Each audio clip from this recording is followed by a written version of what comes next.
All right, guys, and this is your favorite Murtad Adam once again live with you guys. And today's topic is very interesting. As you know, Christmas is coming, and as soon as the Christmas or December starts, all these Muslims started asking questions. Where can we find 25th of December in Bible? Where do you find this in Bible? Where do you find Christmas celebration in Bible? How do you find this? Come on, guys. This is the part calling the kettle black. Muslims, at least, cannot ask this question. And why can't they ask this question? Because the celebration equal to Christmas that they have is Eid Miladun Nabi.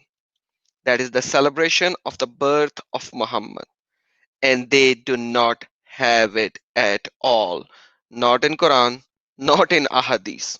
So instead of me just saying this, I'm going to go to our favorite scholar, Mr. Yasser Khadi, and he is going to explain everything to us rather than me saying anything. Because if I say something, even if I provide evidence and proof, they don't listen. So why don't we just see what Mr. Yasser Khadi has to say about it? So Yasser Khadi, all yours, my friend. We have been told that the Prophet was born on the 12th of Rabi'ul Awwal, and this is the commonly known date. Yet the fact of the matter is that our early historical textbooks mention a number of dates. And there is no unanimous agreed upon decision regarding the date of the Prophet ﷺ's birth. The Prophet ﷺ So did you hear that? 12th of Rabiul Awwal. Rabiul Awwal is the month of Islamic calendar that is commonly, supposedly right now is famous. Right now is famous. It is not actually the month. So how? Let's watch a little more. told us certain things that we know for sure. Of them, in the famous hadith of Sahih Muslim, that a man asked the Prophet ﷺ, why do you fast on Mondays? Why do you fast every Monday? He said, Monday. this was the day I was born on. And this was the day that revelation began to me. I.e. Iqra came down on Monday. Okay, so we don't care about the revelation coming down to him or at all, but the whole idea was that 12th Rabiul Awwal, the day that most of the Sunni scholar agree upon at this moment, and I will show you when it started. But anyhow, it is not the date because there are multiple verdicts. So let's go a little further because that's where he starts describing. Now he's going into some silly things, but doesn't matter. Let's go all the way here. The day of the month. When we look at two of the earliest books ever written about the history of the Prophet ﷺ, we find differing accounts. The most famous book of history is, of course, Ibn Ishaq. We talked about it, the Seerah of Ibn Ishaq. And in most of my debates, discussions, I use that book because this is the earliest history of Muhammad. Anyhow, watch what happens. Ibn Ishaq died 150 Hijrah. Ibn Ishaq says, without any chain of narrators, he's right. Okay, chain of narrators is very important, as most of you who are in apologetics, they already know chain of narrator is very important because Ibn Ishaq is like 200 years after the death of Muhammad. So all the ahadiths which are sahih has to have multiple chain of narrators to be called sahih, to be called authentic. Writing from himself that the Prophet ﷺ was born on a Monday, the 12th of Rabi'ul Awwal, in the year of the elephant. So this explains why this opinion is present. He says very clearly that the Prophet ﷺ was born on a Monday, on the 12th of Rabi'ul Awwal, in the year of the elephant. However, between him and the Prophet ﷺ are 100 and almost 200 years, because remember, going back to the birth of the Prophet ﷺ is 53 before Hijrah. So between him and the birth of the Prophet ﷺ is 200 years. And he doesn't tell us where he gets it from, who's narrating this to him, what is the chain of narrators. And in other words, this kind of a verdict is called daif. So 12th Rabiul Awwal is the most daif hadith ever because it doesn't have a single chain of narrator. So the birth month and the date that most of the Sunni Muslimin actually celebrate is the most daif hadith ever. And then they come back to you and say, do not proclaim a daif hadith. This is the most daif hadith ever. That's what he's saying. That's what Yasir Qadi is saying. When we look at the second earliest book, and this is called the Tabaqat of Ibn Sa'd, which was written around 220 or so Hijrah, the Tabaqat of Ibn Sa'd. The Tabaqat of Ibn Sa'd says that it is said that the Prophet ﷺ was born on a Monday. Some people say, I quote, he was born on the 10th of Rabi' al-Awwal. Others say he was born on the 2nd of Rabi' al-Awwal. End quote. So now you have 10th Rabiul Awwal and 2nd Rabiul Awwal. Awesome. And for these two, he said he gave certain names as well. But anyhow, we are not going there. Two opinions, neither of which conform to the 12th of Rabi' al-Awwal. Ibn Abbas, it is said, also said the 10th of Rabi' al-Awwal. So Ibn Abbas is the cousin of Muhammad.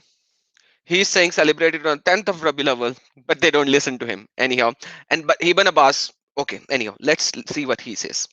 Ibn Kathir, the famous... So Ibn Kathir that he's talking about is the Ibn Kathir who actually wrote a Mus'haf of Quran, which we call an Ibn Kathir version.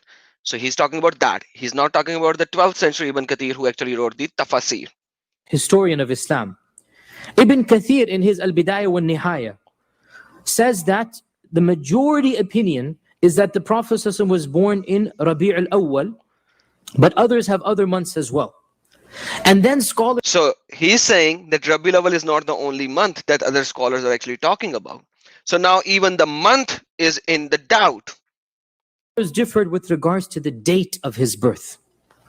One group said he was born on the 2nd of Rabi' al-Awwal, numbered 2nd of Rabi' al-Awwal. Ibn Kathir says this was the opinion of Abu Ma'shar al-Sindi, a famous scholar of history, died 171. It was also the opinion of Ibn Abd al-Barr, a very famous scholar of Andalus, died 463. It was also the opinion of Al-Waqidi, who died 207. Al-Waqidi is one of the most famous historians of early Islam. And he is talking about the Hijri calendar, the lunar calendar. So these are the dates that you can see how far they are from Muhammad. So 150 to 200, 300 years. So we have three very early authorities saying he was born on the 2nd of Rabi' al-Awwal. Ibn Kathir goes on. Another opinion is that he was born on the 8th of Rabi' al-Awwal. He says this is the opinion of Ibn Hazm, famous scholar of Andalus, Imam Malik ibn Anas, you all know Imam Malik, the scholar of Medina, and the opinion of Az-Zuhri, who is, again, I cannot explain how famous Az-Zuhri is, 128 Hijrah, and opinion of Muhammad ibn Jubayr ibn Mut'im, a number of famous people of the past, the 8th of Rabi' al-Awwal. Ibn Kathir moves on. A third opinion is that he was born on the 10th of Rabi' al-Awwal. So we have... So now, okay, yes, he's going to say now. Now 2nd, 8th, and 10th. So now you have 2nd, 8th, and 10th. And none of them are actually saying that Muhammad was born on the 12th of Rabiul Awwal. Now, how did the 12th come into being? Let's just skip forward a little and let's see how did the 12th come into being. Opinion of Ibn Ishaq.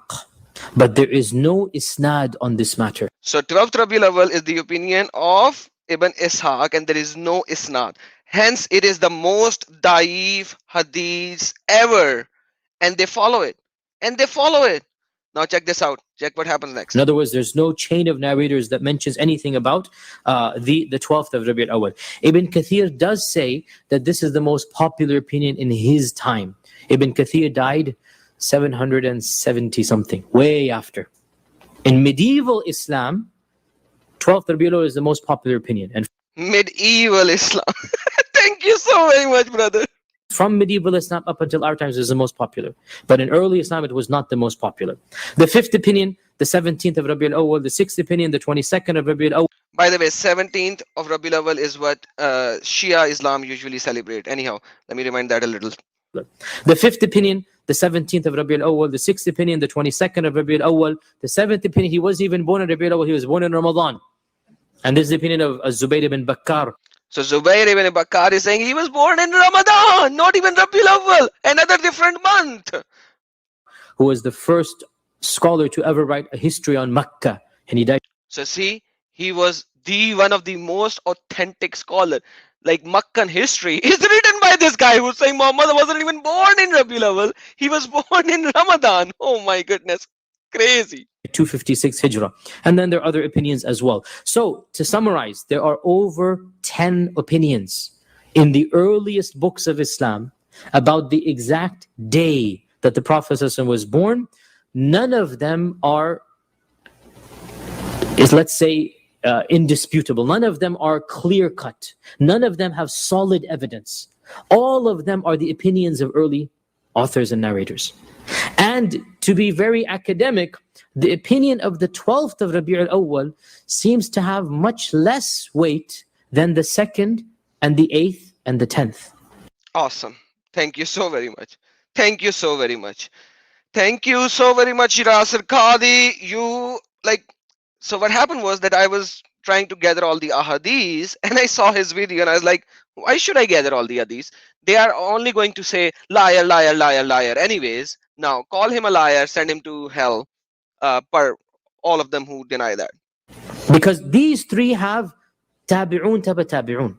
The opinion of Okay. the 12th of Rabi' al-Awwal, the most popular, so much so that for many of you it's shocking that I'm daring to go against this fact of history, right? This might be blasphemy to tell you that how dare you? Why is it so popular?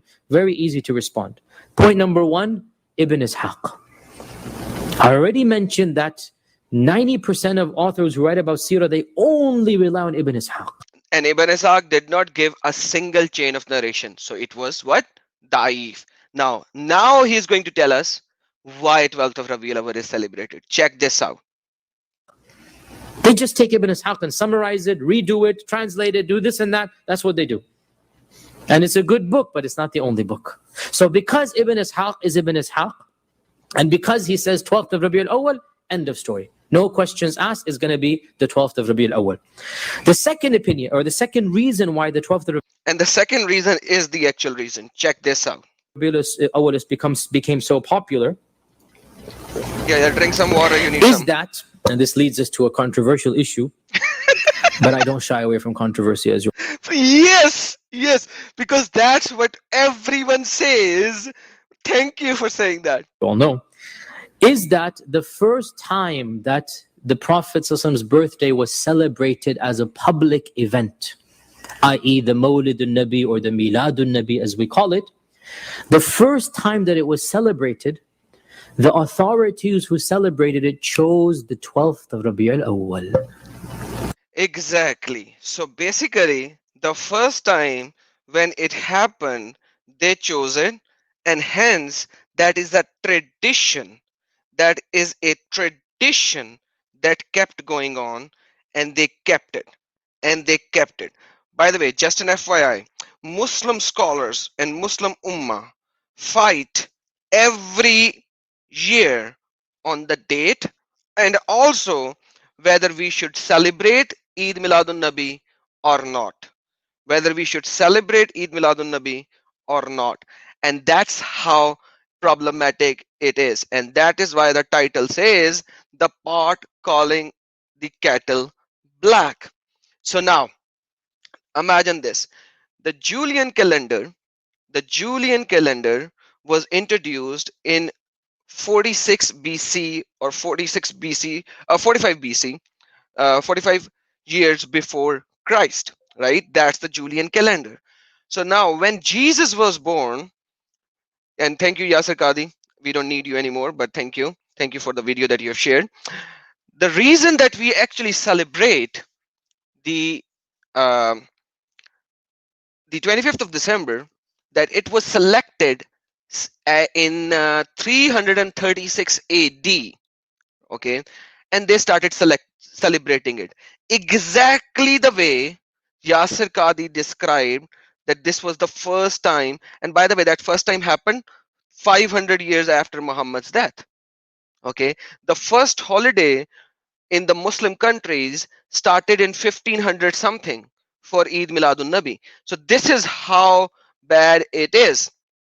But once again, If we go back to, Christmas, but the Christmas, on the other hand, started celebrating in 336 AD, 336 AD, and we all know, all of the Christian body already know, this is not the birth date of Lord Jesus Christ.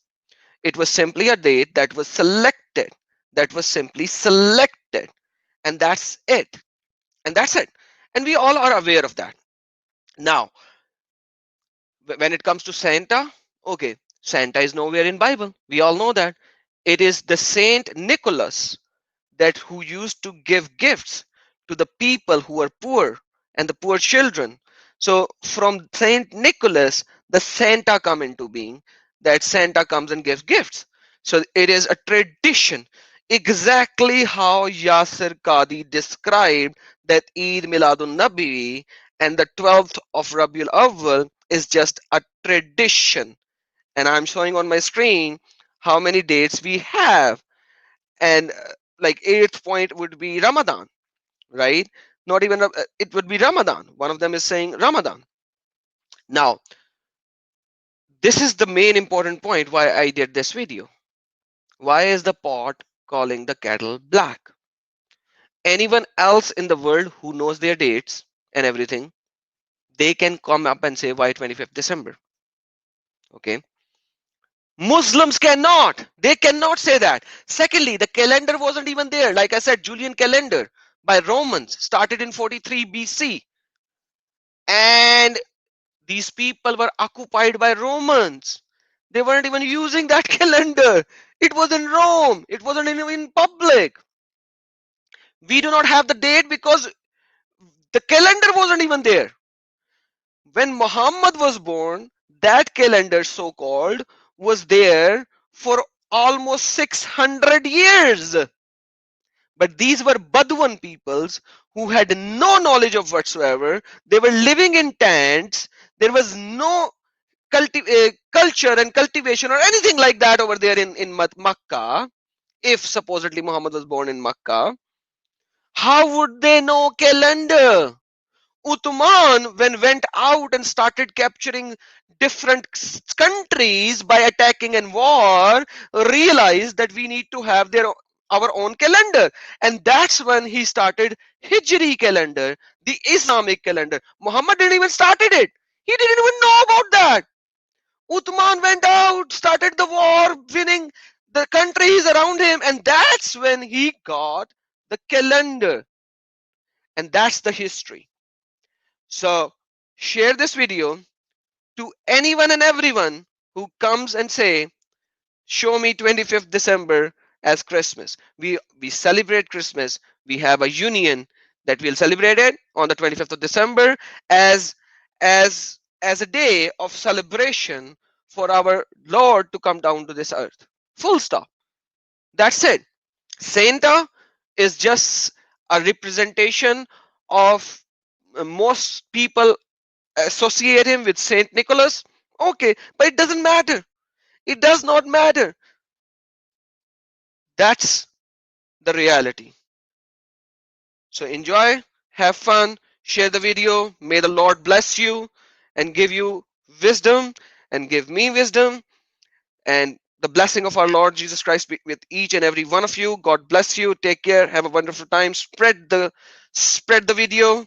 Prepare for the answers whenever they ask this now. Share this video. Have a blessed day. Take care.